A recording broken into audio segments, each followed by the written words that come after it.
প্রিয় শিক্ষার্থীবৃন্দ, গত ক্লাসে আমরা জারণ বিজারণ সমতাকরণ ভিত্তিক কিছু প্রবলেম করেছি। কিছু বাড়ির কাজ ছিল, কেউ কেউ বাড়ির কাজ করছো, কেউ কেউ করো নাই। যারা করো নাই তাদের জন্য তাদের কার্যক্রমকে সন্তোষজনক বলার কোনো সুযোগ নাই। যারা করেছো তাদের কারো কারো ভুল একটু হয়েছে, তাতে কোনো অসুবিধা নাই, কিন্তু শুধু চেষ্টা করেছো এবং সেজন্যই তোমাকে অবশ্যই ধন্যবাদ। কিছু ভুল ভ্রান্তি আমি একটু বলি গত ক্লাসের পর্যালোচনা। যেমন একটা ভুল হয়েছে, যেমন এরকম তোমার I minus converted to I2। এখানে তুমি একটা জিনিস লক্ষ্য করো, ধাপ 2 এর কতে ছিল তোমার জারক এবং বিজারকের প্রাথমিক ও পরিবর্তিত অবস্থায় লেখার বিষয়। খতে ছিল দুই পাশে যারা আছে তাদেরকে সমান করা। কথাটা এরকমভাবে লেখা ছিল, হাইড্রোজেন অক্সিজেন ব্যতীত অন্য মৌল সমতাকরণ। তুমি লক্ষ্য করো, এখানে আয়োডিন দুইটা, এখানে একটাতে তোমাকে তো আগে সমতাকরণ করতে হবে, তারপর তুমি জারণ সংখ্যার সমতাকরণ করবে। এখানে জারণ সংখ্যা কত? একটার উপরে তো -1, তাহলে দুইটার হলো -2, এখানে হলো 0। তাহলে তুমি কোন দিকে ইলেকট্রন যোগ করবা? যেদিকে জারণ সংখ্যার মান বেশি, অর্থাৎ এই। তো অনেকেই জিনিসটা এইভাবে লিখছে, এভাবে লিখলে তো এটা শুদ্ধ হলো না, অথবা এইভাবে লিখলে এটা মোটেই শুদ্ধ হলো না। আমরা এটা লক্ষ্য করতে হবে। বিতর্ক সমস্যা।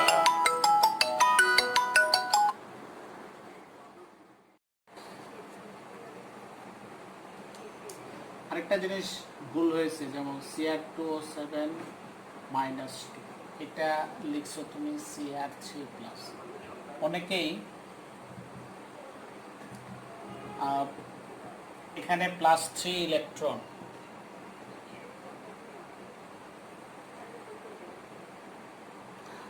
আচ্ছা, অনেকেই যেটা করছো সেটা হলো এই পাশে 2 দিয়ে গুণ করো না। তাহলে কেমন করে হবে? 2 দিয়ে গুণ না করে তুমি লিখছো এখানে 5-12, এখানে 3, পার্থক্য 9। এরকম লিখলে তো হবে না বাবু। তোমাকে প্রথমে জারণ সংখ্যার সমতাকরণের পূর্বেই দুই পাশে সমান করতে হবে, যারা আছে তাদেরকে দুই পাশে সমান। এখানে 2টা ক্রোমিয়াম, এখানে কি 3টা ক্রোমিয়াম? না, এটা টা না, এটা হলো চার্জ। দুই পাশে সমান করতে হবে, তারপর হলো তোমার জারণ সংখ্যার সমতা। এই প্রথমে 2 দিয়ে গুণ করবা, তারপরে এখানে কত 12, এখানে কত 3 দুগুণে 6, দেন তুমি এখানে লিখবা 6 ইলেকট্রন, অন্য কিছু লিখতে তো হবে না। তাহলে এই বিষয়গুলো একটু আমরা লক্ষ্য করব। আজকে আমরা আবার কিছু প্র্যাকটিস করি।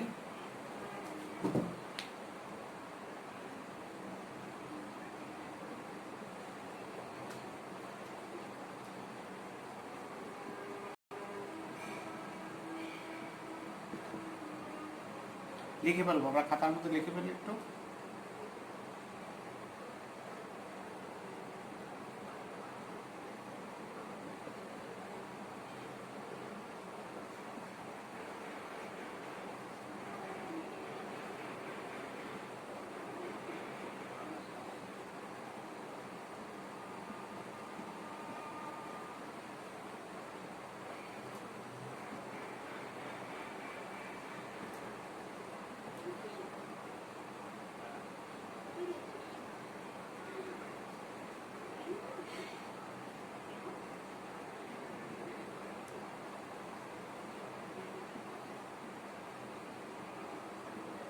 সব নিয়ম কানুন আগের মতোই লিখে ফেলাম।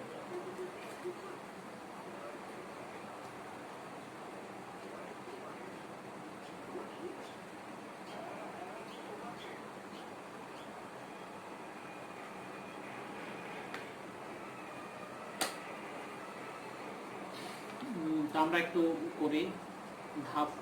আচ্ছা, ধাপ 1 দিয়ে শুরু করতে পারো, অথবা তুমি প্রথমে আয়নিক সমীকরণটা লিখতে পারো। এক্ষেত্রে আয়নিক সমীকরণ, আয়নিক সমীকরণ হলো তোমার পটাশিয়াম পারম্যাঙ্গান। এখানকার পটাশিয়াম আয়নটা হলো দর্শক আয়ন, তাহলে MnO4- আয়ন প্লাস H2CO4 এর মধ্যকার হাইড্রোজেন আয়নটা বাদ দিলে বাকি যে আয়নটা থাকে C2 হাইড্রোজেন আয়নটাকে দর্শক আয়নও বলা যাবে বা অ্যাসিড সরবরাহকারী হিসেবেও বলা যাবে। প্লাস হাইড্রোজেন আয়ন, এটার পরিবর্তিত অবস্থা হলো Mn2 প্লাস, এটার পরিবর্তিত অবস্থা হলো CO2 প্লাস। এভাবে আমরা প্রথমে আয়নিক সমীকরণটা লিখে নেব।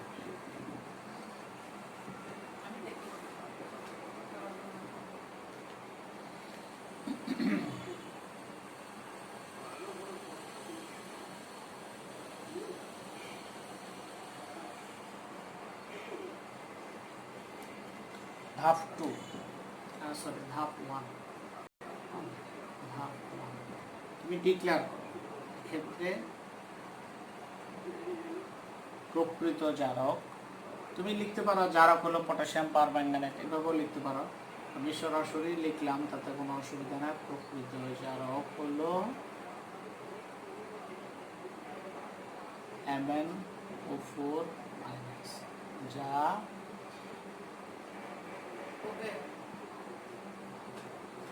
বিজারিত হয়ে Mn2 প্লাসে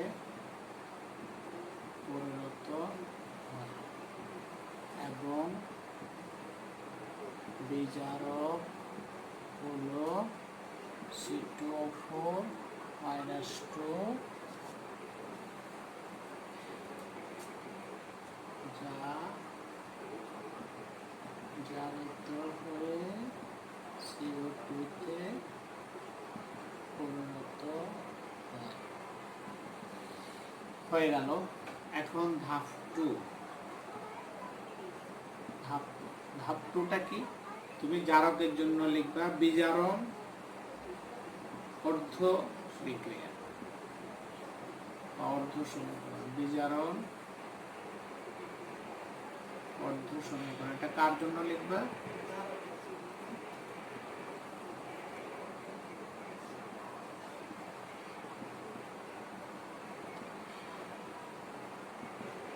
জারকের জন্য।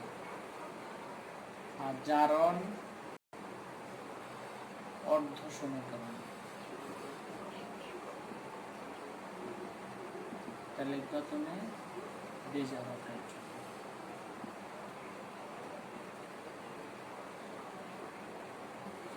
তো এই ক্ষেত্রে আমাদের কাজ কি, তুমি তো গত ক্লাসেও করছো, জারকের জন্য বিজারণ অর্ধ সমীকরণ লেখার সময় জারকের প্রাথমিক অবস্থা লিখবো আমরা, আর পরিবর্তিত অবস্থাটা আমরা লিখব। ঠিক একইভাবে বিজারকের তো জারণ ঘটে, বিজারকের জন্য যখন জারণ অর্ধ সমীকরণ লিখব তখন আমরা বিজারকের প্রাথমিক অবস্থা লিখব, পরিবর্তিত অবস্থাটা। পরবর্তী কাজটাকে আমাদের দুই পাশে সমান করা, যারা আছে তাদেরকে সমান করা। এখানে আমরা মনে করব না ম্যাঙ্গানিজ দুইটা আছে, উপরেরটা হলো চার্জ, তাটা হয় এই জায়গায় থাকে, না হয় এই জায়গায় থাকে। ম্যাঙ্গানিজ এখানে একটা, এখানে একটা, তাহলে সমতা আছে। কার্বন এখানে দুইটা, তাহলে এখানে 2 দিয়ে গুণ করতে হবে প্রথমে, এই লেখার পরেই এই কাজটা। তারপরে হলো আমরা জারণ সংখ্যা সমতা করব। না বুঝবার মতো আমার মনে হয় কিছু নেই। জারণ সংখ্যা সমতা, এখানে ম্যাঙ্গানিজের জারণ সংখ্যা যদি তুমি বের করো 4 দুগুণে 8, 8 থেকে 1 বাদ দাও, কত হয় 7। আমি আবার বলছি, অক্সিজেন -2, তাহলে -2 হলে -8, এখান থেকে 1 বাদ দিতে হবে, দিলে কত হবে 7। ম্যাঙ্গানিজ হলো +7, এক্স ধরেও তুমি করতে পারো। এখানে +2, তাহলে পার্থক্য কত? 5। কোন দিকটা বেশি পজিটিভ? এই দিকটা বেশি পজিটিভ, তাহলে যে দিকটা অধিকতর পজিটিভ সেই দিকে পার্থক্যের সমান সংখ্যক ইলেকট্রন যোগ করতে হবে।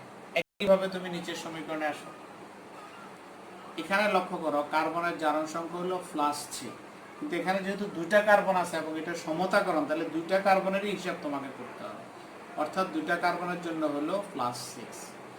একইভাবে তুমি যদি এখানে ধরো এই 2টা তো কার্বন ডাইঅক্সাইডের অংশ না, তুমি যখন এখানে কার্বনের জারণ সংখ্যা বের করবা তখন ওই 2কে হিসাব করলে হবে না, চোখ বন্ধ করে তো কাজ করা যাবে না, চোখ খুলেই কাজ করতে হবে।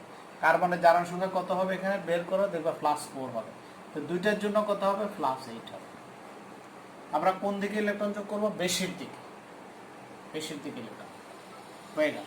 ঠিক এভাবে আমরা ধাপে ধাপে কাজ করি। এর পরের কাজ থেকে দুই পাশে অক্সিজেনের সংখ্যা সমতা করা। এখানে অক্সিজেন 4টা আছে, আমরা উল্টো পাশে 4টা পানি লিখবো। কি লিখবো? 4টা পানি লিখবো, H2O। যে পাশে অক্সিজেন কম থাকে সেই পাশে ওই সমসংখ্যক পানি লিখতে হবে। তারপর আসো এখানে হাইড্রোজেনের সমতা করো। 8টা হাইড্রোজেন এখানে আছে, উল্টো পাশে আমরা 8টা হাইড্রোজেন আয়ন লিখবো। কি লিখবো? 8টা হাইড্রোজেন আয়ন লিখবো। নিচের সমীকরণটা যদি লক্ষ্য করো, এখানে 4টা অক্সিজেন, এখানে 4টা অক্সিজেন, সুতরাং সমতা করা লাগবে না। সমতা করাই আছে, আর নতুন করে আর কিছু করা লাগবে না। অক্সিজেন দুই পাশে সমান। এরপরের কাজটাকে আমরা 2 সমীকরণ ইলেকট্রন সংখ্যা সমান করব। কি করব?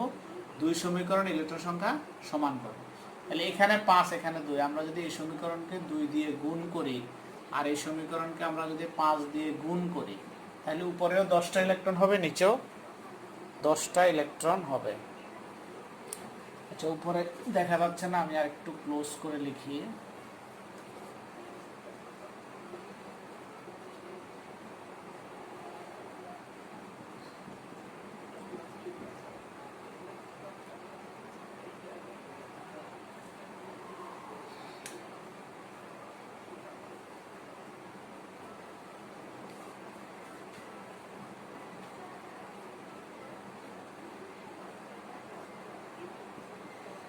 আশা করি এবার দেখা যাবে।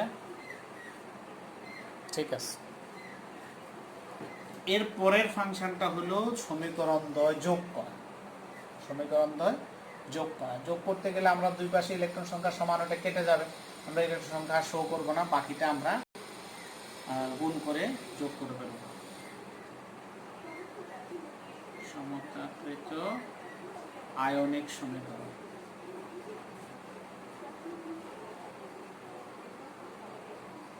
সমতাকৃত আয়নিক, এখানে যদি তুমি 2 দিয়ে গুণ করছো, এই কথাটা তোমাকে কিন্তু মাথায় রাখতে হবে। তুমি একটু, আবার অনেকে ব্র্যাকেট দেয় এই জায়গায়, তুমি এই জায়গায় কেমনে ব্র্যাকেট দিবে? একটা সমীকরণকে গুণ করতে গেলে পুরো সমীকরণটাকেই তোমার গুণ করা লাগবে। তাহলে আমরা কি লিখবো? 2 4 মাইনাস প্লাস, আগে পরে তো কোনো অসুবিধা নাই, আমরা যদি এটা আগে লিখি 5 C2O4 -2 প্লাস 16 হাইড্রোজেন আয়ন। এটা হলো বাম পাশে। ডান পাশে তোমার কি কি থাকে দেখো, 2 Mn2 plus 10 carbon dioxide plus 8 পানি।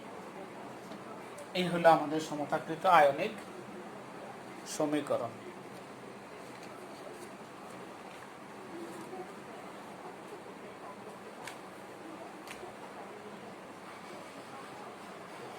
দেখা যাবে এবার সমতাকৃত আয়নিক সমীকরণ। এ পর্যন্ত করলেই হয়, অঙ্গরঙ্গের জন্য এই পর্যন্ত করা লাগে। এমনকি সমতাকরণ বললো আমরা এই পর্যন্তই অধিকাংশ সময় করি। তো যদি আমরা মনে করি যে আমরা দর্শক আয়ন সরবরাহ করব, সেটা আমরা করে দিতে পারি। সেটা আমরা ধাপ 3-তে গিয়ে করব। ধাপ 3, দর্শক আয়ন। দর্শক আয়ন তোমার কে কে হবে? তোমার যৌগগুলোর মধ্যে পটাশিয়াম পারম্যাঙ্গানেট ছিল, তাহলে পটাশিয়াম আয়ন একটা দর্শক আয়ন। আরও ছিল সালফিউরিক অ্যাসিড, তাহলে সালফেট আয়ন আরেকটা দর্শক আয়ন। দর্শক আয়ন সরবরাহ করে প্রাপ্ত সমতাকৃত আণবিক সমীকরণ। একটা কথা আমি কাজটা করতে করতে বলি, যদি তুমি শুধু বসে বসে দেখো না, তুমি দেখবে তোমার শেখা হবে না, তুমি হাতে কলমে করা লাগবে। হাতে কলমে তুমি একটা করো, ওই 10 বার দেখার সময়। তুমি আসো, এই যে পারম্যাঙ্গানেট আয়ন, এটা যেহেতু নেগেটিভ, তাহলে এখানে দর্শক আয়ন, এখানে কোনটা আসবে? পটাশিয়াম আসবে। তাহলে এই পারম্যাঙ্গানেট সাথে তুমি যদি পটাশিয়াম দাও, তাহলে যৌগটা কি হবে? Potassium permanganate. Potassium permanganate. সমতা 2 মোল আছে, আমরা 2 দিয়ে গুণ করে রাখবো।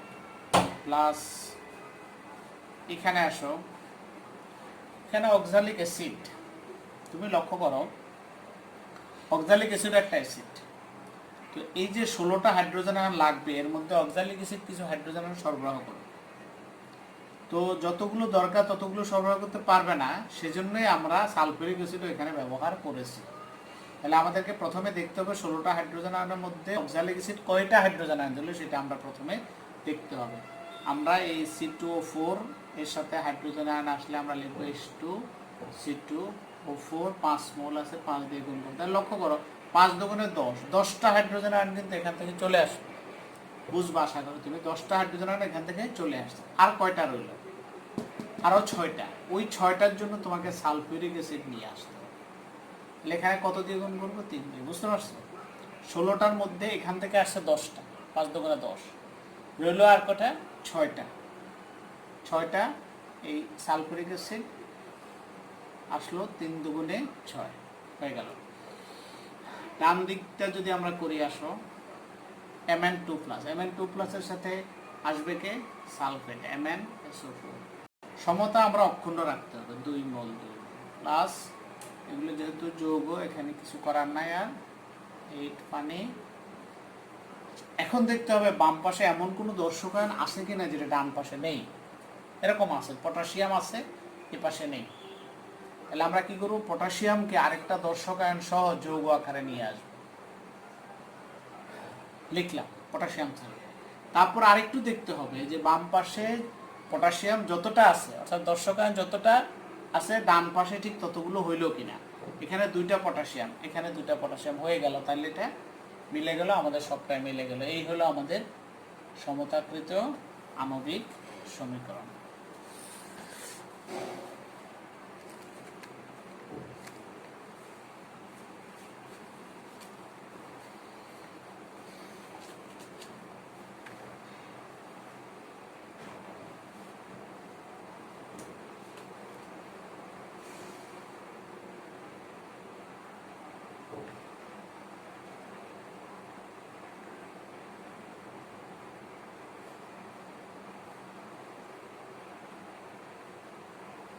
নেক্সট আরেকটা কাজ আমরা একটু করি।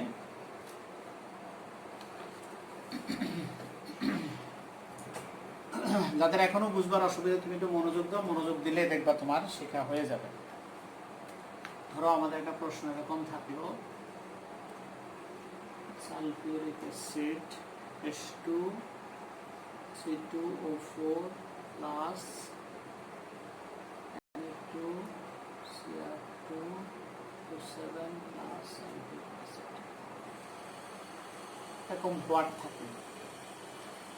পরে নিচে লেখা থাকলো রিডক্স বিক্রিয়াটি, রিডক্স মানে জারণ বিজারণ বিক্রিয়া, জারণ বিজারণ ইংরেজিতে রিডক্স, রিডাকশন অক্সিডেশন। বিক্রিয়াটি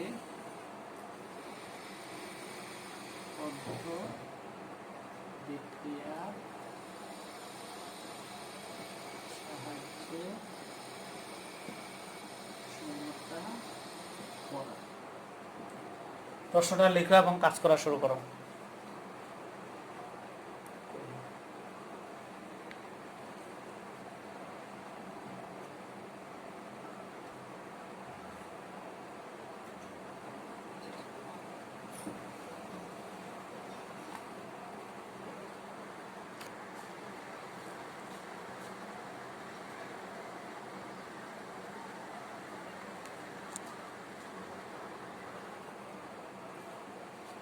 আচ্ছা, আমরা এটা একটু করে যাই। প্রথমে আমরা আয়নিক সমীকরণটা লিখি। আয়নিক সমীকরণ, এক্ষেত্রে আয়নিক সমীকরণ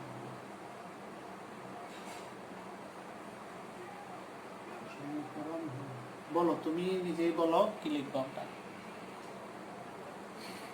অক্সালিক অ্যাসিড আছে, তাহলে সেখান থেকে আসবে C2O4 -2। সোডিয়াম ডাইক্লোরাইড আছে, সেখান থেকে আসবে Cr2O7 -2। সালফিউরিক অ্যাসিড, সেখান থেকে হাইড্রোজেন আয়ন আসবে। এখন এদিকে কি হবে, এটা অনেক সময় লেখা থাকে না, এটা তুমি নিজে বুঝে লিখতে হবে। তো C2O4 2 মাইনাস মানে অক্সালেট আয়ন, এটা রূপান্তরিত হয়ে কি হয়? কার্বন ডাইঅক্সাইড হয়। এটা রূপান্তরিত হয়ে কি হয়? ক্রোমিয়াম 3+ হয়। আর এখানে কি হবে? প্লাস পানি হবে। তারপর তুমি আগের মতো স্টাইলে করো ধাপ 1। আচ্ছা, এখানে তুমি চাইলে আর একটু লিখতে পারো অর্ধ বিক্রিয়ার সাহায্যে সমতাকরণ। সাহায্যে সমতা ধাপ 1। তুমি আমার সাথে সাথে বলো ধাপ 1 কি কাজ? ধাপ 1 হলো তুমি পরিচয় দিবা। এখানে জারক অমুক, প্রকৃত জারক সরাসরি প্রকৃত জারকে লিখতে হবে। প্রকৃত জারক হলো অমুক, যা বিজারিত হয়ে ওটা হয়। প্রকৃত বিজারক হলো অমুক, যা জারিত হয়ে ওটা হয়। এই কথাগুলো তুমি এখানে লিখবে। আমি আর লিখলাম না, আগের মতো স্টাইলে তুমি লিখে যাবে। ধাপ 2। ধাপ 2 তোমার কি কাজ? জারকের জন্য লিখবা বিজারণ অর্ধ সমীকরণ। বিজারণ অর্ধ সমীকরণ লিখবা কার জন্য? জারকের। আর জারণ অর্ধ সমীকরণ লিখবা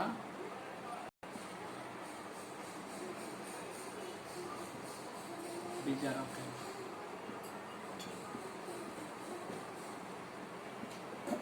আস্তে আস্তে তুমি মুখস্থ করার চেষ্টা করো।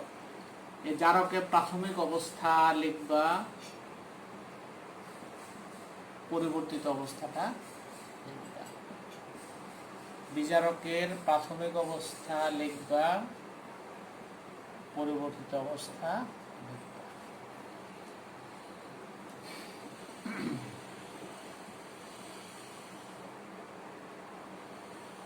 এরপরে কাজটা কি? দুই পাশে সমান করা। দুই পাশে সমান করা। ক্রোমিয়াম এখানে দুইটা, এখানে 2 দিয়ে গুণ করতে হবে। তুমি চোখ বন্ধ করে করলে হবে না, একটু খেয়াল করে করো। কার্বন এখানে 2টা, এখানে এই উলট পালট করে করলে হবে না। আগে সমতা, আগে জারণ সংখ্যার সমতা, পরে গুণ, নইলে গুণই করলাম না, এরকম এব্রতর্ক করিও না। তুমি লক্ষ্য করো, আবার লক্ষ্য করো। আমরা প্রথমে এটা লিখলাম, দুই পাশে যাহারা আছে তাহাদেরকে সমান করা। দুই পাশে যারা আছে তাদেরকে সমান করা। সমান হয়ে গেল। তারপর হলো জারণ সংখ্যার সমতা করা। এটা আমাদের কেন ভুল হবে? এখানে কত হবে? আর যেহেতু সমতাকরণ, তাহলে টোটাল যতগুলো ক্রোমিয়াম আছে সবটারই হিসাব করতে হবে। একটার হলো +6, ঠিক আছে। দুইটার হলো কত? 12। এখানে একটার উপরে 3, তাহলে দুইটার উপরে কত? 6। আমরা কোন দিকে ইলেকট্রন যোগ করবো? বেশির দিকে। বেশির দিকে, বেশির দিকে আমরা ইলেকট্রন যোগ করবো, রাইট? তারপরে তোমার জারণ সংখ্যার সমতা যদি নিচের লাইনেও করো, এখানে 2টা কার্বনের জারণ সংখ্যা কত হবে? একটা কার্বন বের করলে দেখবা 3 হবে। তুমি x ধরে করতে পারো।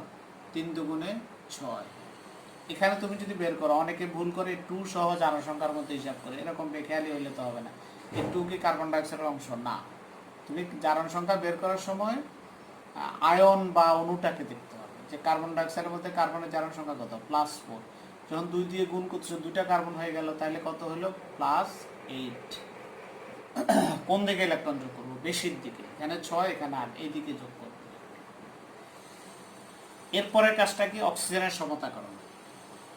অক্সিজেন এখানে কটা? 7টা। তাহলে কি করবো? এদিকে 7টা কি লিখবো? 7টা পানি লিখবো, ঠিক আছে। এখন হাইড্রোজেনের সমতাকরণ। হাইড্রোজেন এখানে 14টা, এখানে এই পাশে কিন্তু কোনো হাইড্রোজেন নেই। তাহলে হাইড্রোজেনের সমতা করার জন্য উল্টো পাশে হাইড্রোজেন আয়ন লিখতে হবে। কি লিখতে হবে? H+ লিখতে হবে। যতটা হাইড্রোজেন ততটা হাইড্রোজেন আয়ন লিখতে হবে। হয়ে গেল আমাদের এটা। এই সমীকরণে দেখো, এখানে 4টে অক্সিজেন, এখানেও 2 দুগুণে 4টা। তাহলে এখানে আর তোমার অক্সিজেনের সমতাকরণ করা লাগবে না, হাইড্রোজেন তো নেই। আর কি কাজ বাকি রইল আমাদের? 2 সমীকরণে ইলেকট্রন সংখ্যা সমান করা। 2 সমীকরণে ইলেকট্রন সংখ্যা সমান করা। এখানে 6টা, তাহলে আমরা এই সমীকরণকে কত দিয়ে গুণ করব? 3 দিয়ে গুণ করব। তাহলে 3 দুগুণে 6, এখানেও 6 হয়ে গেল।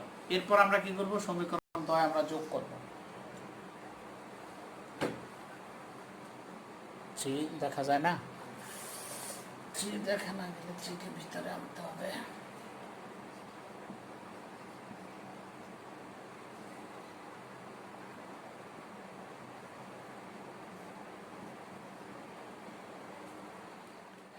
এখন কি করো, দুইটা সমীকরণ যোগ করে দাও। দুইটা সমীকরণ যোগ করে দিলে তুমি কি পাবা? সমতাকৃত আয়নিক সমীকরণ পাবা। আয়নিক সমীকরণ কি হবে?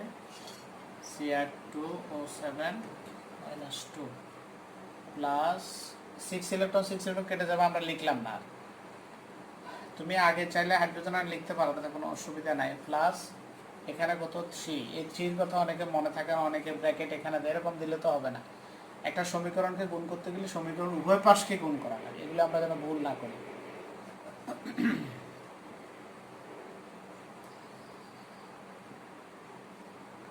এই পাশে কি হয়, 2 chromium 3 plus 6 carbon dioxide of Oh.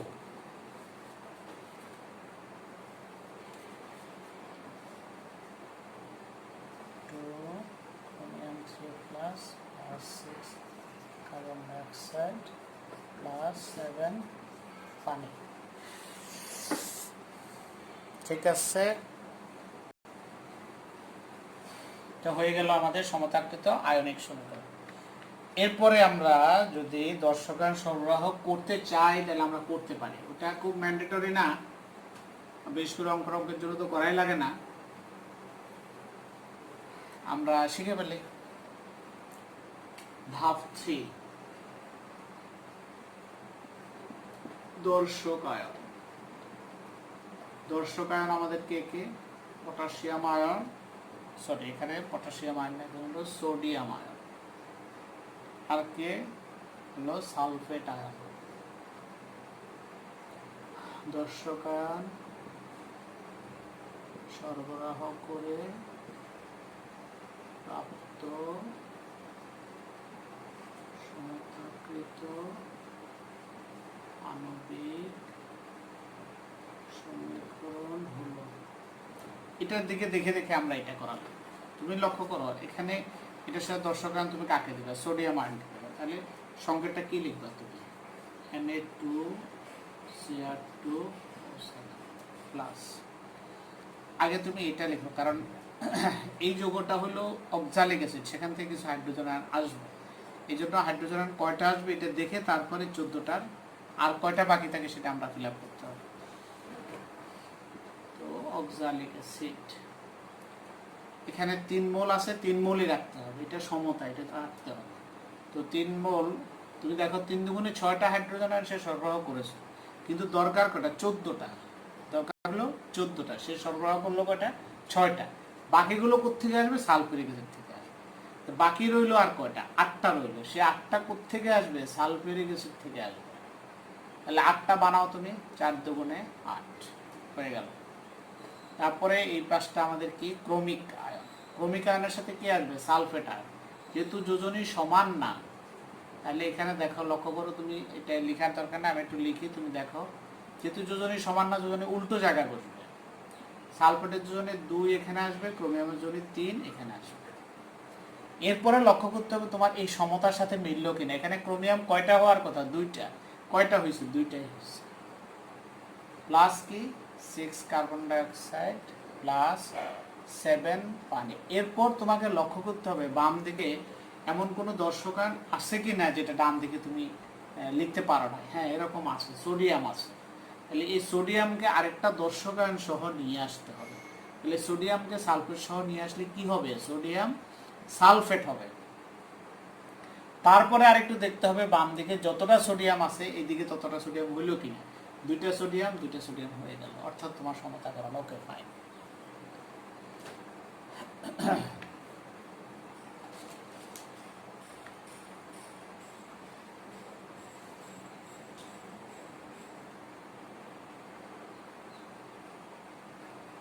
আরেকটা কাজ করি আমরা একটু,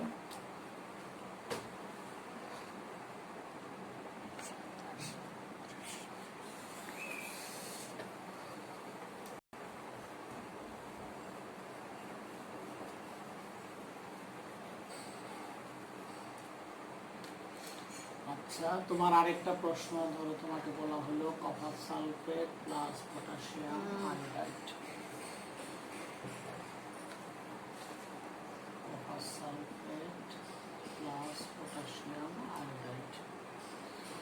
হোয়াট এটা দিল, দিয়ে বললো তোমাকে সমীকরণটি অর্ধ বিক্রিয়ার সাহায্যে সমতা করো। বিক্রিয়ার সাহায্যে সমতা করো। তুমি চাইলে লিখতে পারো আয়নিক সমীকরণের ক্ষেত্রে আয়নিক সমীকরণ হলো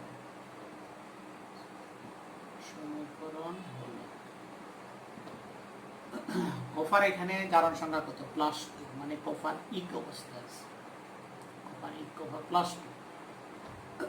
এটা দর্শকায়ন, পটাশিয়াম আয়ন, দর্শকায়ন আমরা কাদেরকে বলি?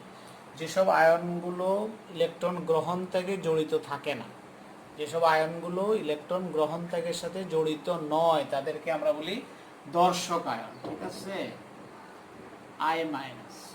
এখন পরিবর্তিত অবস্থা কি? কপার 2+, এটা কপার 2 থেকে কপার 1 হবে, এটা জারক, বিজারিত হয়, বিজারিত হলে জারণ সংখ্যা হ্রাস পায়, কপার প্লাস হবে। আমি লিখলাম এখন কপার প্লাস, এখানে আরো কিছু চেঞ্জ আছে, প্লাস I- কি হবে? I2 হবে। এখন শোনো, এই কপার প্লাস আয়নের আয়োডাইড আয়নের প্রতি একটা প্রবল আসক্তি আছে, সেজন্য কপার প্লাস আয়ন তৈরি হওয়ার সাথে সাথে দ্রবণে অতিরিক্ত আয়োডাইড আয়নের সাথে যুক্ত হয়ে সে কি হয়? কিউপ্রাস আয়োডাইডে পরিণত হয়। আমি আবার বলবো, এই কিউপ্রাস আয়ন, কপার 1 আয়ন, এর আয়োডাইড আয়নের প্রতি প্রবল আসক্তি আছে, সেজন্য তৈরির পরে সে আয়োডাইড আয়নের সাথে যুক্ত হয়ে কিউপ্রাস আয়োডাইডে পরিণত হয়। এই কিউপ্রাস আয়োডাইড আবার করে কি ডাইমার গঠন করে। কি গঠন করে? ডাইমার, অর্থাৎ দুই অণু একসাথে যুক্ত হয়। দুই অণু একসাথে যুক্ত হইলে তোমার কি হবে? কয়টা কপার হলো? 2টা কপার, 2টা আয়োডাইড। এখানে অ্যাকচুয়ালি তুমি লক্ষ্য করে দেখো CuI, এটা ঠিক যোজনই না। এখানে আয়োডিনের জন্য 2, কপারের জন্য 2, ওইভাবে ভাবলে হবে না, তোমাকে যেভাবে বলছি এইভাবে ভাবতে হবে। এটা কপার প্লাস, আর এই যে কপার প্লাস যে I- যুক্ত হলো, এটা কোনো জারণ বিজারণ বিক্রিয়া নয়, ওইটা একটা হলো আয়নিক যৌগ গঠন, মানে পজিটিভের নেগেটিভের প্রতি আকর্ষণ, ভালোবাসা আর কি। ঠিক আছে, তো আমরা সবাই বুঝি না? গুড, আচ্ছা বুঝি, ঠিক আছে, প্র্যাকটিসের কোনো প্রয়োজন নাই। তাহলে এখানে আমরা কি লিখব? Cu2I2, এই হবে আমাদের ক্লাসটা। তাহলে কেমন? এখানে কিন্তু কিউপ্রাস আয়োডাইড, সেই কিউপ্রাস আয়ন হয়েছে, কিউপ্রাস আয়নে আয়োডাইডের প্রতি প্রবল একটা আসক্তি আছে, হয়ে গেল কিউপ্রাস আয়োডাইড। CuI ছিল যেটার সংকেত, সে আবার ডাইমার গঠন করা হলো। ঠিক আছে, এখন তোমার তাহলে তুমি যদি বলো যে স্যার এটা লিখবো কি করে, এটা আমি জানবো কি করে? এই যে আমি যেভাবে বললাম, আমি কেমন করে জানছি? আমিও বই পড়ে জানছি। তুমি কেমন করে জানছো? তুমিও ওইভাবে জানবা। লোকে এটা পরীক্ষা নিরীক্ষা করছে, লোকে পরীক্ষা নিরীক্ষা করে এস্টাবলিশ করছে, তুমি জানতে হবে। সাদা কাগজে তো আর এটা বোঝা যাবে না। আচ্ছা, এখন তুমি বাকি কাজ তো আগের মতোই, তুমি বলবা এখানে জারক হলো Cu2+, ধাপ 1, ওইভাবে লিখবা। আমি একটু করি, বিভিন্ন রকম। তুমি ডিক্লেয়ার করো অর্ধ বিক্রিয়ার সাহায্যে সমতাকরণ। অর্ধ বিক্রিয়াকে কিন্তু তোমার আয়ন ইলেকট্রন পদ্ধতিও বলা হয়। অর্ধ বিক্রিয়ার সাহায্যে সমতাকরণও বলা হয়, আয়ন ইলেকট্রন পদ্ধতিতে সমতাকরণও বলা হয়।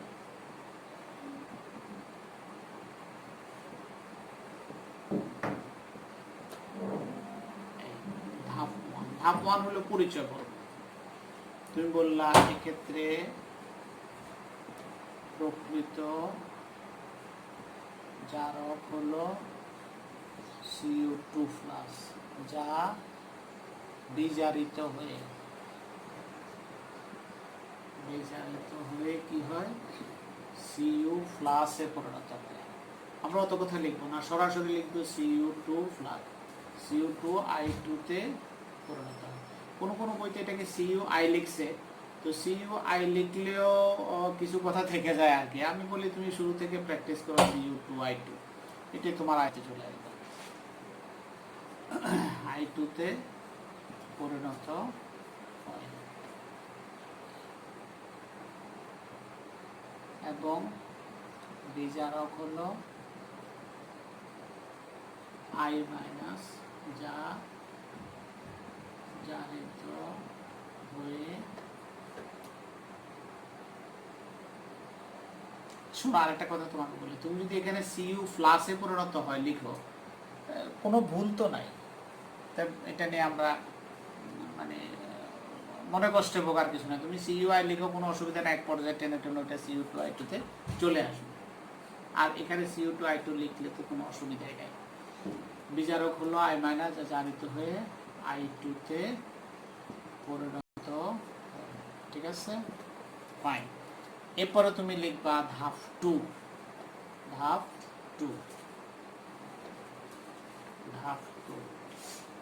2 হলো তোমার ওই যে জারকের জন্য লিখবা বিজারণ অর্ধ সমীকরণ। বিজারণ অর্ধ সমীকরণ লিখবে কার জন্য? জারকের জন্য। জারকের জন্য। আর জারণ অর্ধ সমীকরণ লিখবে কার জন্য? বিজারকের জন্য।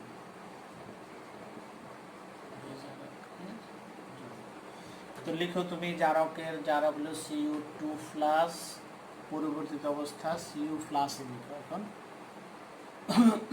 এই জন্য আমি বলছি এই জায়গায় তুমি CU প্লাস লিখলে কোনো অসুবিধা নেই, CU প্লাস লিখতে পারো। আমি আবার বলতেছি I মাইনাস রূপান্তরিত হয়ে I2। এরপরে কাজটা হলো দুই পাশ সমান করা। এখানে কপার একটা, এখানে একটা, ঠিকই আছে। এখানে আয়োডিন 2টা, এখানে তুমি 2 দিয়ে গুণ করো, সমান হয়ে গেল। এরপর হলো জারণ সংখ্যা সমতা, এখানে +2, এখানে +1। তাহলে আমরা কোন দিকে ইলেকট্রন যোগ করবো? বেশির দিকে, বেশির দিকে ইলেকট্রন যোগ করবো। একইভাবে তুমি আসো,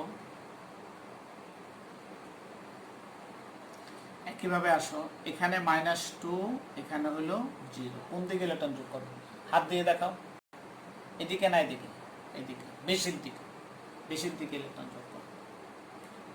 তারপরে কাজটাকে অক্সিজেন সমতা করানো, অক্সিজেন এখানে নাই, সমতা করা লাগবে না। হাইড্রোজেন সমতা করানো, হাইড্রোজেন এখানে নেই। তারপরে কি? 2 সমীকরণে ইলেকট্রন সংখ্যা সমান করা। 2 সমীকরণে ইলেকট্রন সংখ্যা সমান করা। এখানে আছে 2টা, তাহলে এই সমীকরণে 2টা ইলেকট্রন করতে হলে পুরো সমীকরণকে আমরা 2 দিয়ে গুণ করব।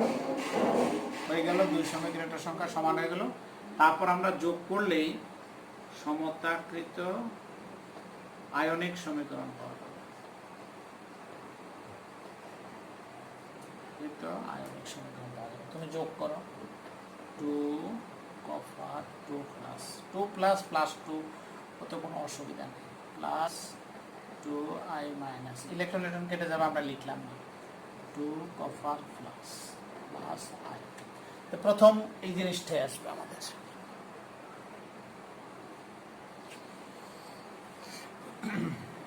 এরপরে আমরা নিচে লিখবো, নিচে আমার জায়গা নেই, আমি মুছে উপরে লিখলাম, নিচে লেখাটা আর কি। এখন যে কথাটা আমরা বলছিলাম এখানে আসবে আর কি, আমি এখানে লিখলাম কিউপ্রাস আয়নের, আয়োডাইড আয়নের প্রতি প্রবল একটা আকর্ষণ আছে, প্রবল একটা ভালোবাসা আছে। এই জন্য সে তৈরি হওয়ার পরে আয়োডাইড আয়নকে খুঁজে বেড়ায়, খুঁজে বেরিয়ে কি করে? সে কিউপ্রাস আয়োডাইড গঠন করে। সেই জিনিসটা আমরা এখানে পরের লাইনে লিখে দেখাবো। আচ্ছা, সে দ্রবণ থেকে শোষণ করো, তো তাইলে তুমি 2 পাশেই তো রাখতে হবে, অর্থাৎ এটাকে দ্রবণের মতো চিন্তা করতে হবে। আমরা 2 পাশেই 2টা করে আয়োডাইড আয়ন যোগ করে দিই। তাহলে এই পাশে যদি তুমি 2টা আয়োডাইড আয়ন যোগ করো, এখানে কয়টা আয়োডাইড আয়ন হবে? 4 আয়োডাইড আয়ন।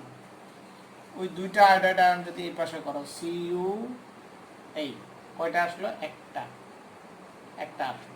এখন এখানে তো আমাদের 2টা ছিল, অর্থাৎ তোমার এখানে 2 পাশে 2টা করে আয়োডাইড আয়ন যোগ করেছে। আমি যদি এইভাবে তোমাকে দেখাই, এটা তো ছিল, রাইট, প্লাস এটা লিখলাম, এটা তোমার এখানে ছিল, plus 2I minus plus I2। এইভাবে লিখলে তোমার হাতে বুঝতে সুবিধা হবে, হোক না অসুবিধা, আমরা একটা লাইন প্রয়োজনে বেশি লিখলাম, অর্থাৎ 2 পাশে 2টা আয়োডাইড আয়ন যোগ করলাম। একটু কি হবে? 4I মাইনাস, এটা মিলে CuI হবে, সে আবার ডাইমার গঠন করবে, 2CuI হয়। আচ্ছা ঠিক আছে, আমরা আরো এক লাইন বাড়াবো, অসুবিধা নেই, লাইন বাড়লে কোনো ক্ষতি নেই।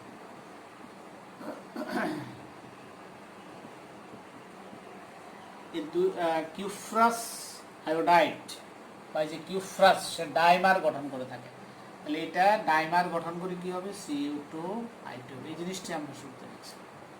এই হলো আমাদের বিক্রিয়াটা। এখন দর্শক আয়ন সরবরাহ করতে চাইলে করো। ধাপ 3, দর্শক আয়ন। দর্শক আয়ন তোমার কে, কপারের সাথে কি ছিল, সালফেট আয়ন। আয়োডাইডের সাথে কি ছিল, পটাশিয়াম আয়ন। তাহলে দর্শক আয়ন হলো পটাশিয়াম আয়ন, সালফেট আয়ন সরবরাহ করে প্রাপ্ত সমতাকৃত আণবিক সমীকরণ। এটা ছিল আয়নিক, এটা হলো আণবিক সমীকরণ।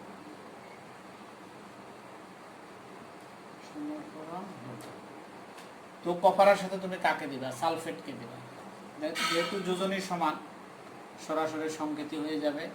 2 মোল ছিল, 2 মোল কিন্তু রাখতে হবে, 2 সমতার জন্য আসছিল। প্লাসে I মাইনাসের সাথে কাকে দিবা, পটাশিয়াম আয়োডাইড, 4 মোল, 4 মোলই তোমাকে রাখতে হবে। Cu2I2 plus I2। তারপর তোমাকে দেখতে হবে বাম দিকে এমন কোনো দর্শক আয়ন আছে কিনা যেটা ডান দিকে নেই। এরকম আছে, পটাশিয়াম আছে।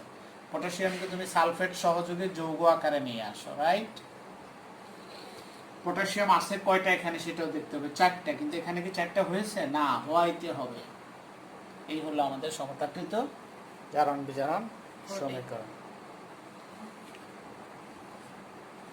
10 মিনিট।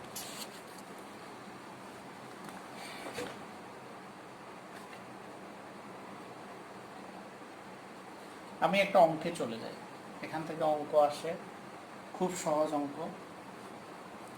আমরা যারা একটু সামান্য মনোযোগ দিলে হবে, একেবারে অনেক মনোযোগেরও প্রয়োজন হবে না, তোমরা সবাই পারবা, একটু বেখেয়ালি না হলে হবে। মুছে ফেললাম, কেমন?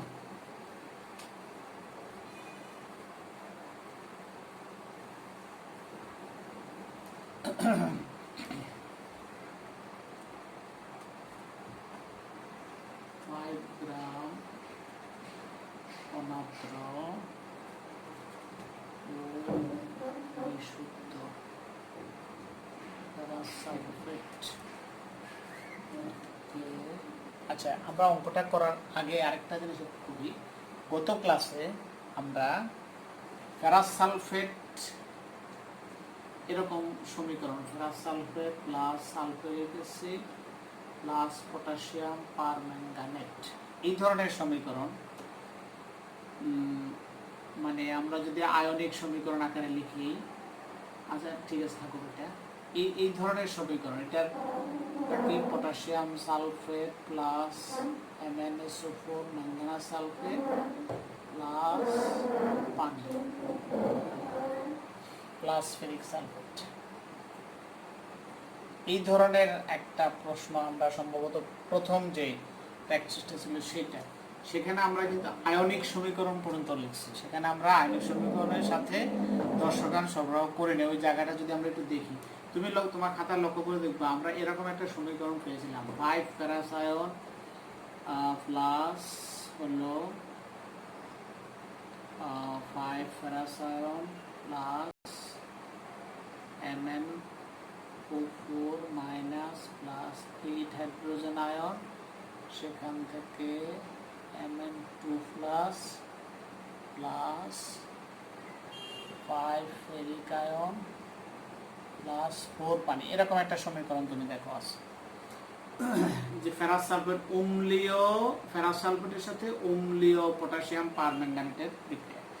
তো এইটা আমি আবারও লিখলাম, এই জন্য আমাদের অনেক অঙ্ক আছে এই ফেরাস সালফেটের সাথে অম্লীয় পটাশিয়াম পারম্যাঙ্গানেটের বিক্রিয়া।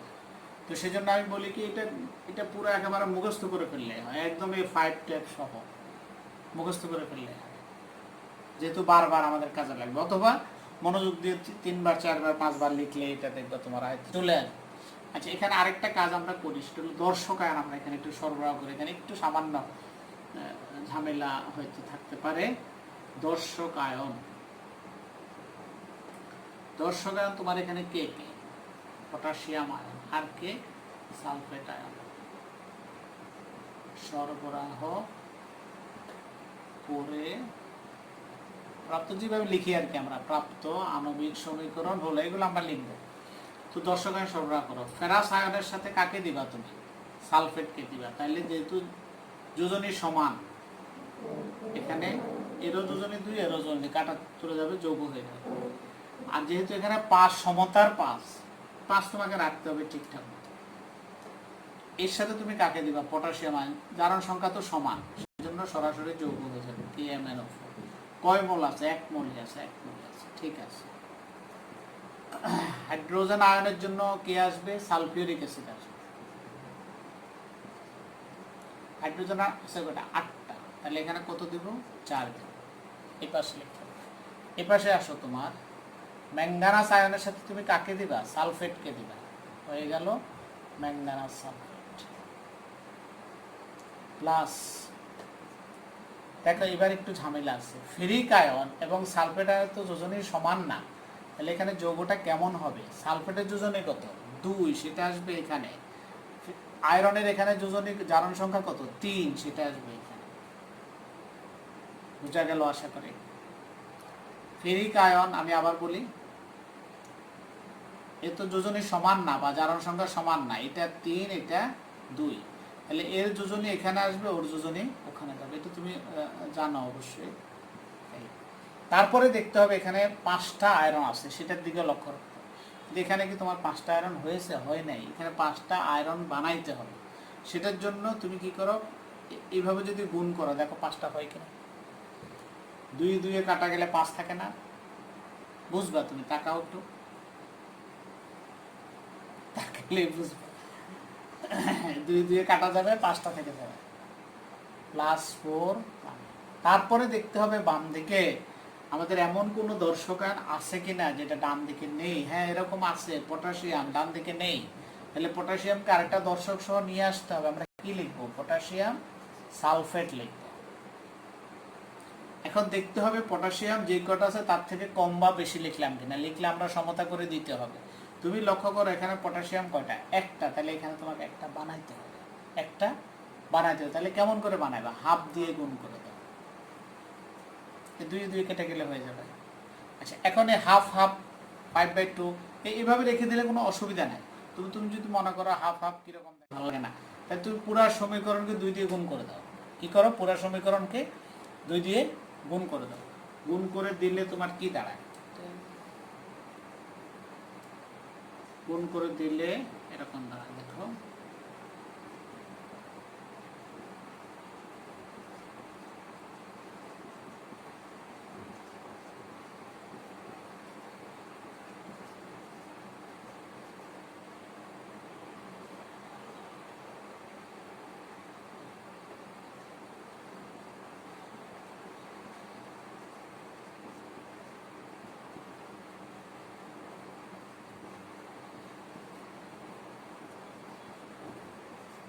এই হবে জিনিসটা। আমরা পুরো সমীকরণকে 2 দিয়ে গুণ করলাম, 10 হলো, 2 হলো, 8 হলো, 2 হলো, 5 হলো, 8 হলো, ঠিক আছে।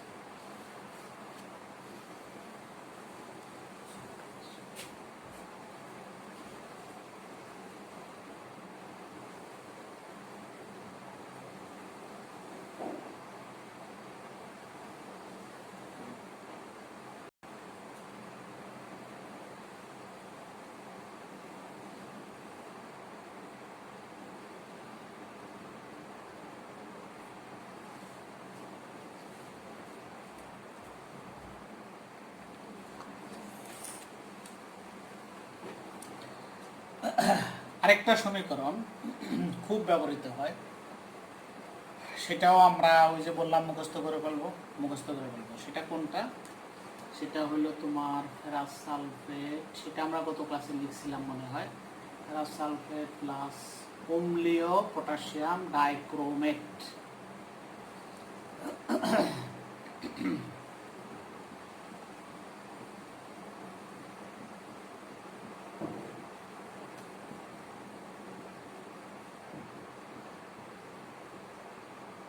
এরকম একটা সমীকরণ। এটার জন্য আমরা সমতাকৃত আয়নিক সমীকরণ যেটা পেয়েছিলাম সেটা ছিল তোমার খাতার মধ্যে, তুমি দেখলে পাবা 6 ferrous ion plus dichromate ion plus 14 hydrogen ion. তুমি দেখো এরকম মিলে যাবে 6 ferric ion plus 2 chromium 3 plus plus 7 পানি। এটাও খুব ব্যবহৃত হয়, সেজন্য আমি বলি কি এটাও তুমি মুখস্থ রেখে দেবে। মানে করার সময় তুমি ভালো করে একটু তাকাবা, তাহলে তোমার আস্তে আস্তে কাজ করতে করতে তোমার মনে থেকে যাবে। অনেক সময় অঙ্ক করার জন্য আমাদের এই সমীকরণ লাগে, তাহলে এই সমীকরণ এস্টাবলিশ করতে তো সময়ের ব্যাপার। তুমি মনে করো এমসিকিউ প্রশ্ন তুমি এত সময় তো পাবা না, সেজন্য এরকম খুব প্রচলিত যে বিক্রিয়াগুলো আছে এগুলোকে আমরা সঠিকভাবে মুখস্থ রাখাটা মন্দ না। এখানে দর্শকায়ন সরবরাহ করে তুমি যদি করো, আমি তোমাকে আবার একটু বলি, দর্শকায়নের ভয়টা আমাদের কেটে যাবে। দর্শকায়ন একটু উপর থেকে লিখি, দর্শক আয়ন। দর্শক আয়ন এখানে কে কে ছিল তোমার? পটাশিয়াম আয়ন, সালফেট আয়ন সরবরাহ করে, ওই বাকি যে গতানুগতিক সরবরাহ করে প্রাপ্ত আণবিক সমীকরণ হলো। তুমি লক্ষ্য করো ফেরাস আয়ন, ফেরাস আয়ন সাথে তুমি কাকে দিবা? সালফেটকে দিবা। যেহেতু জারণ সংখ্যা সমান হয়ে গেল, এরও 2 এরও 2, 6 মোল আছে, এটা ভুললে হবে না, 6 মোল 6 দেওয়া। প্লাস ডাইক্রোমেটের সাথে তুমি কাকে দিবা? Potassium ion. তাহলে এই পটাশিয়াম দিলাম, ডাইক্রোমেট দিলাম। তুমি লক্ষ্য করো এর যোজনী তো 2, সেজন্য এটা এখানে বসছে। পটাশিয়ামের যোজনী কয় মোল? 1 মোল, এখানে আমরা 1 মোলই আছে। প্লাস হাইড্রোজেন আয়ন, হাইড্রোজেন আয়নের জন্য তুমি কি নিয়ে আসছো? সালফিউরিক অ্যাসিড নিয়ে আসছো। কয়টা? 14টা, তাহলে এখানে 7 দিয়ে গুণ করো, রাইট? এখন ও পাশটা একটু খেয়াল করো, ফেরিক আয়ন। এবার তোমার একটু বুঝবার আছে, ফেরিক আয়ন তার সাথে কাকে আসবে? সালফেট আয়ন আসবে। যোজনী কি সমান? না, তাহলে যোজনী উল্টো জায়গায় বসবে। হ্যাঁ, সালফেটের যোজনী এই জায়গায় আসবে, ফেরিক তার যোজনী এখানে আসবে। বুঝা গেল? এখন তোমাকে এটা লক্ষ্য করতে হবে, ফেরিক আয়ন কয়টা আছে? কয়টা আছে? 6টা। এখানে কি 6টা হয়েছে? হয়নি, তাহলে তোমার কি করতে হবে? 3 দিয়ে গুণ করতে হবে। 3 দিয়ে গুণ করতে হবে। তারপরে আসো ক্রমিক আয়ন। এই ক্রমিক আয়নের সাথে তুমি কি নিয়ে আসতেছো? সালফেট নিয়ে আসছো। যোজনী তো বা জারণ সংখ্যা তো সমান না, সেজন্য এখানেও সালফেটের জন্য এখানে আসবে, ক্রোমিয়ামের জন্য এখানে আসবে। তো ক্রোমিয়াম এখানে কয়টা? 2টা হয়ে গেছে, এখানে আর কিছু করা লাগবে। প্লাস 7 পানি। আচ্ছা, তারপর ওই পুরানো কথা যে এদিকে দর্শক আয়ন এমন কেউ আছে কিনা যেটা ওদিকে নাই? আছে। তোমার এখানে পটাশিয়াম এই পাশে আছে, ও পাশে নাই, তাকে আরেকটা দর্শক সহ তুমি নিয়ে আসো। দেখতে হবে যে দর্শকটা এই বাম পাশে দর্শকায়ন যতটা আছে, আমরা পটাশিয়ামকে মিলাতে চেয়েছিলাম, পটাশিয়াম বাম পাশে যতটা আছে ডান পাশে ততটা আছে কিনা। তুমি দেখো এখানে 2টা, এখানেও। এইভাবে ধাপে ধাপে আমরা করব, কেমন? আচ্ছা, একটা অঙ্ক শুরু করতে গিয়ে আমরা করতেছিলাম, আমরা সেই অঙ্কটাই একটু করে ফেলি। সামান্য সময় লাগবে আমাদের, বেশি সময় লাগবে না। আসো 5 গ্রাম অনার্দ্র ও বিশুদ্ধ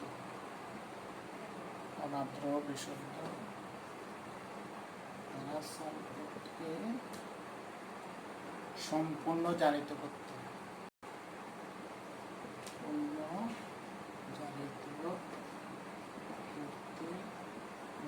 গ্রাম পটাশিয়াম পারম্যাঙ্গানেট প্রয়োজন।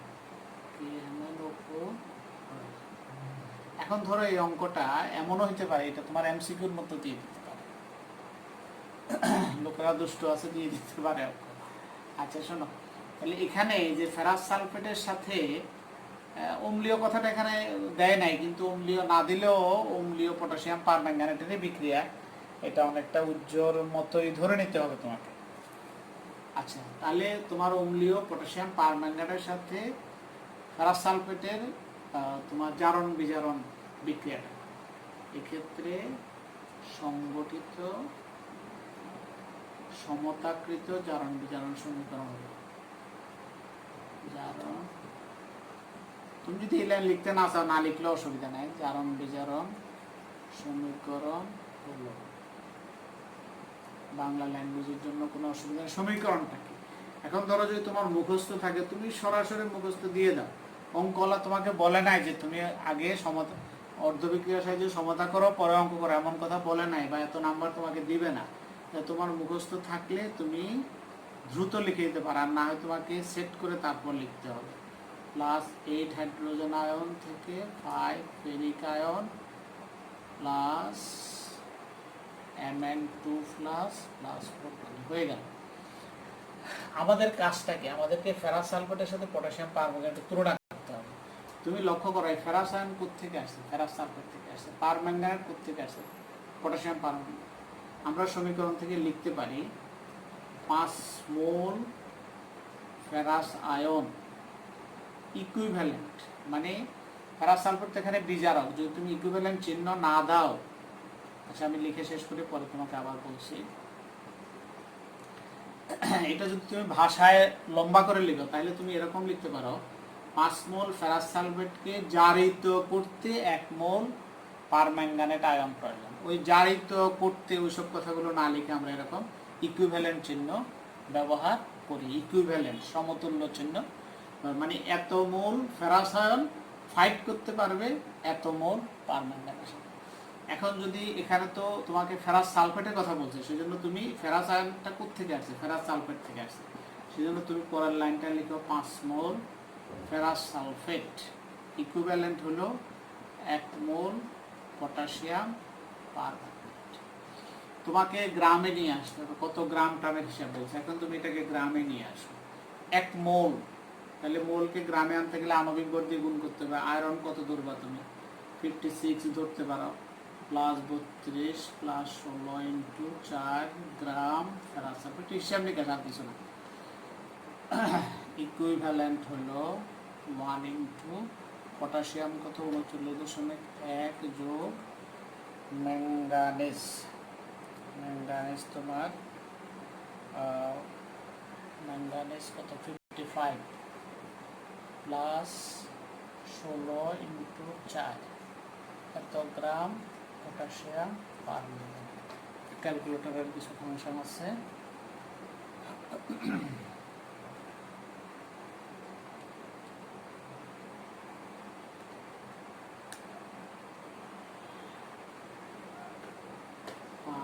গুণ 152 গ্রাম ফেরাস সালফেট ইকুইভ্যালেন্ট হলো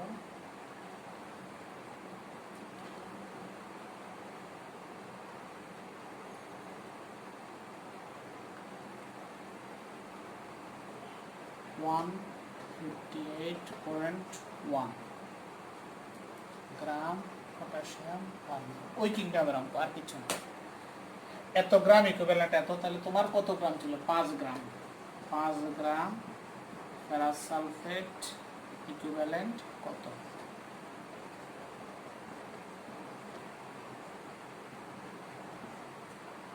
এত গ্রাম পটাশিয়াম ইন্টু 5 পটাশিয়াম। এখানে তোমার পাশাপাশি কেটে যাবে, আর যা থাকবে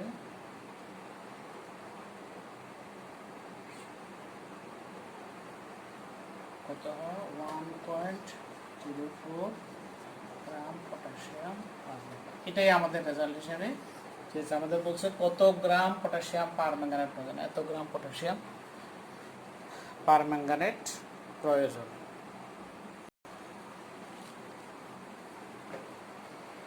তাহলে এই সমীকরণটা মুখস্থ রাখলে আমাদের কাজটা অনেক সহজ হয়ে যাবে। আরেকটা অঙ্ক আমি দেখাই, 1 মিনিট সময় লাগবে। এখানে যদি পটাশিয়াম পারম্যাঙ্গানেট ব্যবহার না করে ধরো পটাশিয়াম ডাইক্রোমেট ব্যবহার করতো, তখন সমীকরণটা তুমি কি লিখতে? ওইসব এই সমীকরণগুলো বারবার দেখবা তুমি অঙ্কের মধ্যে, বারবার এই জিনিসগুলো ফিরে আসবে। অনেকবার তুমি এই ধরনের অঙ্ক পাবা, এই পটাশিয়াম পারম্যাঙ্গানেট দিয়ে, পটাশিয়াম ডাইক্রোমেট দিয়ে ফেরাস সালফেট।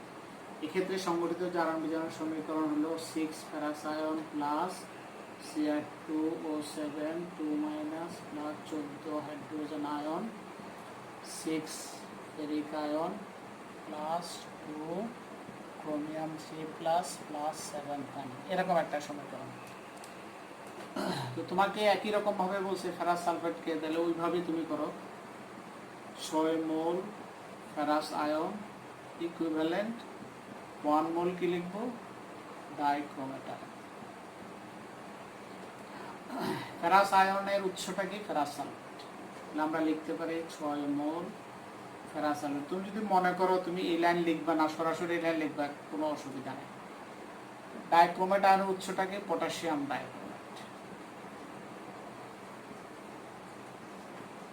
এটাকে তুমি এখন গ্রামে নিয়ে আসো। তো এটা তো আমরা একটু আগে করছি, আমরা ওটা স্মরণ করে লিখে দিই, এত গ্রাম ফেরাস সালফেট ইকুইভ্যালেন্ট। এগুলিও কমন, যেহেতু কমন তুমি মনে রেখে দিও। ফেরাস সালফেটের আণবিক ভর 152, মনে রাখলে কোনো দোষ নাই। পটাশিয়াম পারম্যাঙ্গানেটের আণবিক ভর আমরা একটু আগে করছি 158.1। এগুলো খুব কমন, এগুলো মনে রাখাটাই উত্তম। তাহলে এমসিকিউ প্রশ্ন, ভর্তি পরীক্ষা প্রশ্ন আনসার করা সহজ উত্তর হয়ে যায়। এখানে তোমার আসো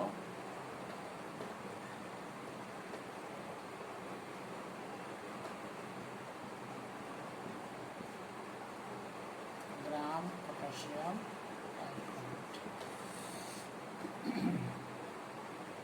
এখানে তোমার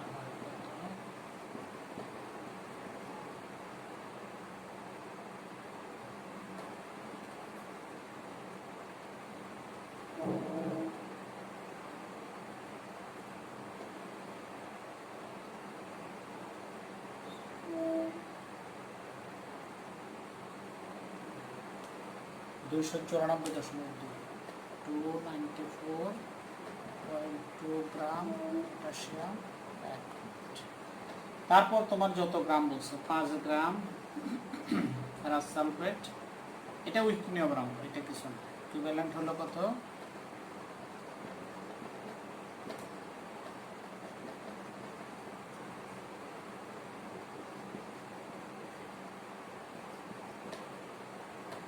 ক্যালকুলেট করে নিলে যা হবে।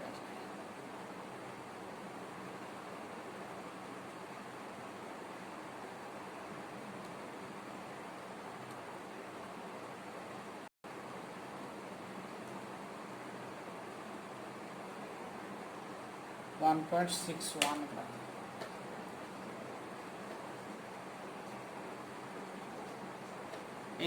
এটাই আমাদের কাছে রেজাল্টটা 1.61 গ্রাম। শেষ করি আমরা।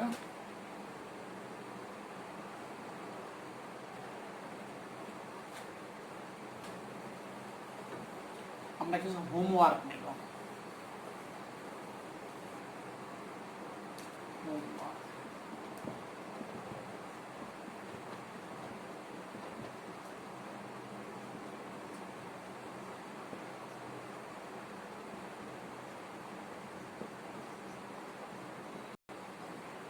আমি উপর পাশে লিখে দিলাম।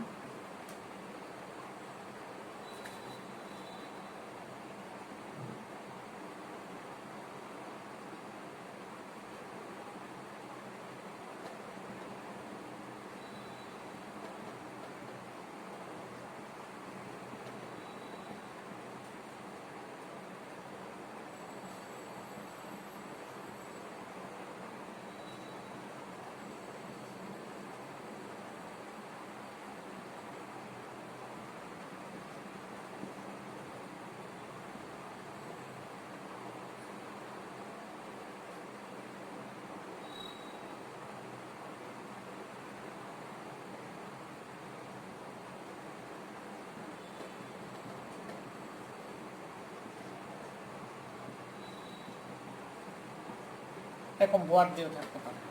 আমরা কি করব, এগুলি আয়ন ইলেকট্রন পদ্ধতি বা অর্ধ বিক্রিয়ার সাহায্যে আমরা এরা সমতা করব। অর্ধ বিক্রিয়ার সাহায্যে সমতা করব। প্লিজ আমরা একটু অ্যাটেন্টিভ হব, আমরা কাজগুলো করে দেখাবো। তোমার হয়তো কাজ থাকতে পারে অনেক, কিন্তু অনেক কাজ এখন তোমার কি করে থাকবে, তুমি অনেক কাজ থাকলেও তুমি কাজটা করতে হবে, সাথে সাথে করলেই পারা যাবে। অর্ধবিক্রিয়ার সাহায্যে সমতাকরণ। আমি একটা অঙ্ক দিতে চাই, মুছে ফেললাম এটা।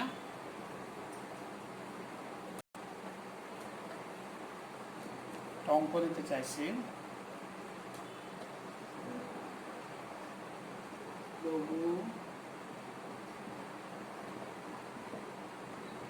সারকারি হিসেব নিশ্চিত পূর্বনির্লিপ্তা আয়তনের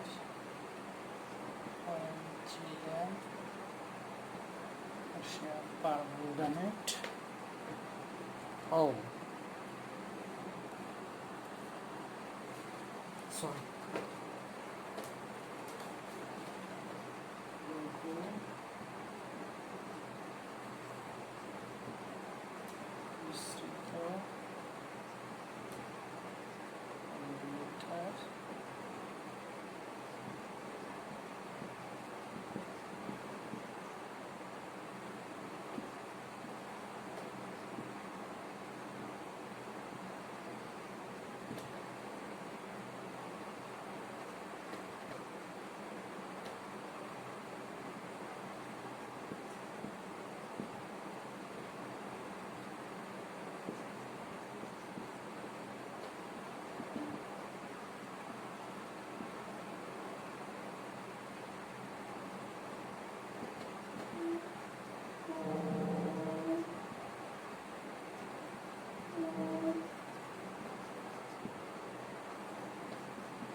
এটা একটু ভিন্ন স্বাদের অঙ্ক। হ্যাঁ, আমি তোমাকে হিন্টস দিয়ে দিচ্ছি। এই অঙ্কটা হিন্টস হবে, তুমি অ্যাসিড ক্ষার প্রশমন বিক্রিয়া করছো না, ঠিক ওই স্টাইলে V1 M1 by M1 by V2 M2 equal to x/y।